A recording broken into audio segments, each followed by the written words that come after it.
dear students, today we will be studying about another life process, that is respiration. Till now we have studied about nutrition, which was one of the life process. Now we shall move forward to respiration. So what is respiration? As we all have studied in earlier classes, the simple term of respiration is that we are taking in oxygen and giving out carbon dioxide from our body. This process is known as respiration. But now, as you are in higher classes, you have to study it in bit detail. So respiration is the process in which whatever food which we eat through the process of nutrition, it gets burnt inside the cells of our body. And how this food gets burnt inside the cells of our body?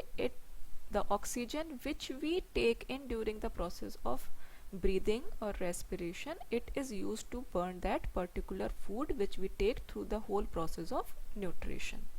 Okay, and during this burning process, whatever energy is released, it is stored in our body and it is used for carrying out the different activities of our body.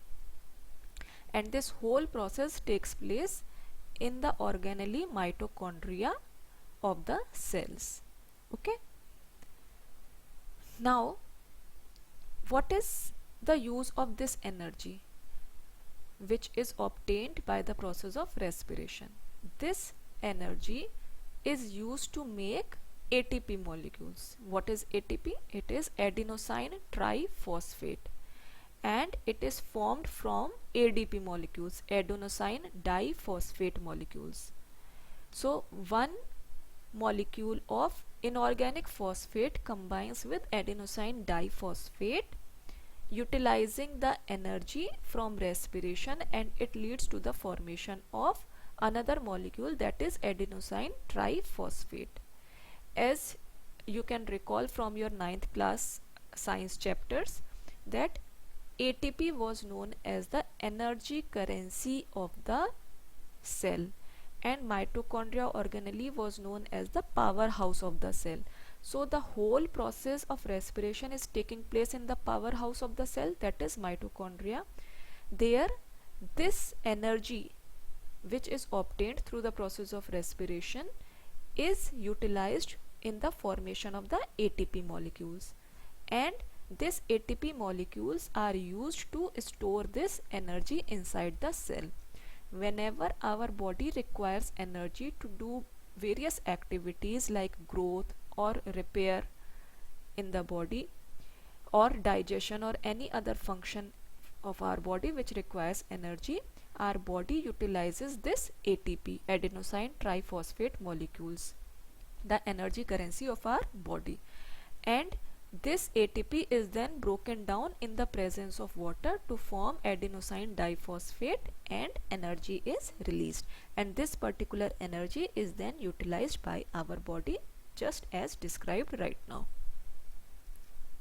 So now this respiration is of two types. We can categorize it into two types.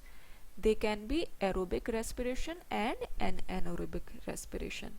So what is the difference between the two? Aerobic respiration always takes place in the presence of oxygen. Okay, and there is more production of energy in aerobic respiration.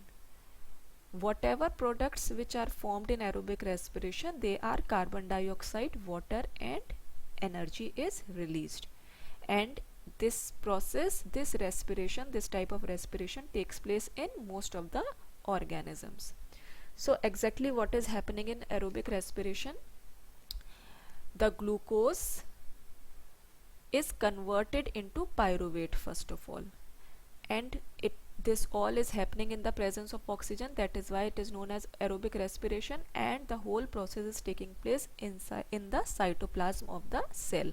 Now this pyruvate which is formed right now, it is then transferred to mitochondria, and again in the presence of oxygen, this pyruvate is converted into carbon dioxide, water, and energy is released. So this right now this whole process is summed up in a single equation reaction, but you will study in your higher classes that there are many pathways, C4 pathway, C3 pathway, which are used, Kelvin cycle, which are used for this whole process, and it is quite complicated process, but in 10th you have to study it in this manner only. You have to understand this, that glucose is converted into pyruvate in the cytoplasm in the presence of oxygen. Then this pyruvate is gets entered into mitochondria again in the presence of oxygen, and then it is converted into the end products are carbon dioxide, water and energy. Now let's go to anaerobic respiration. So as the name itself suggests, anaerobic, without oxygen. So this type of respiration takes place in the absence of oxygen, and as compared to the aerobic respiration, it produces less energy. The end products here can be lactic acid or ethanol depending upon the cell in which this type of respiration is taking place, and carbon dioxide and energy are also released. It can take place in the muscle cells and as well as in the yeast cells. So in the muscle cells there is different set of reaction which is taking place, and in the yeast cell there is different set of reaction which takes place. So let us first of all study the anaerobic respiration in muscle cells.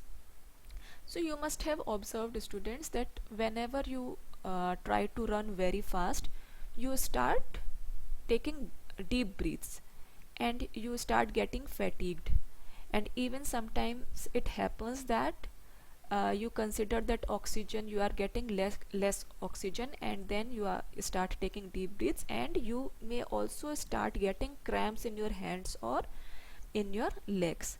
So at that time, because you are running and you are unable to take much of the oxygen as much it is required by our body, so there occurs some lack of oxygen in our body, and due to that lack of oxygen, what happens, there is the accumulation of lactic acid which starts happening in our muscle cells, and this accumulation of lactic acid leads to the cramping of the muscle cells of our hand or of our leg.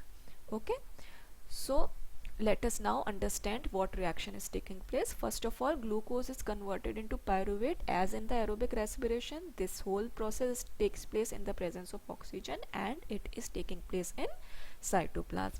Now the pyruvate here moves into the muscle cells. Here there is the lack of oxygen or absence of oxygen, and in the absence of oxygen, this pyruvate gets converted into lactic acid and energy is released.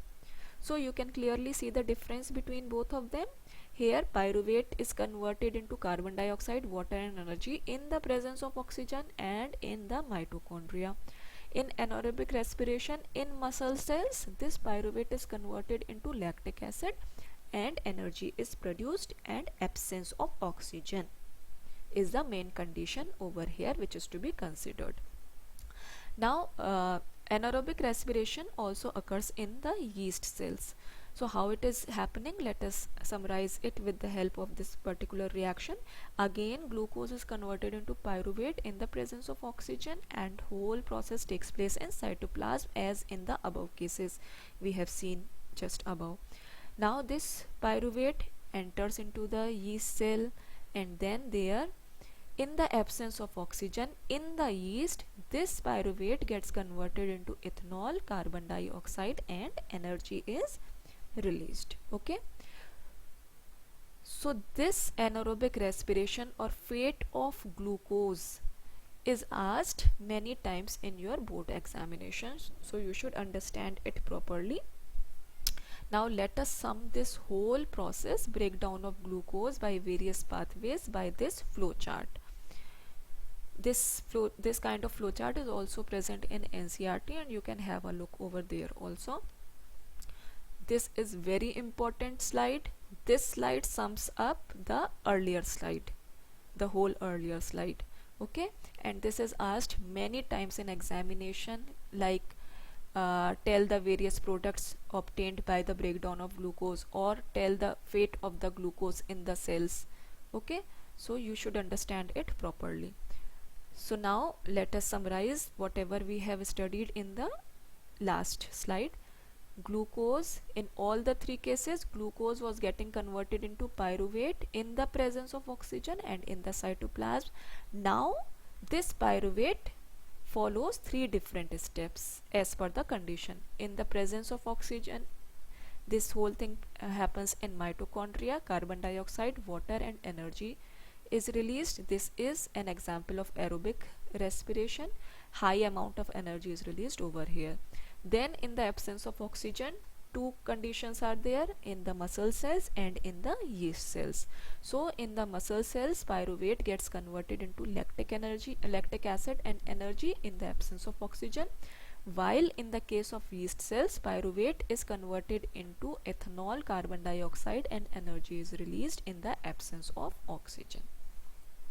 So students, today we will stop here. Thank you very much.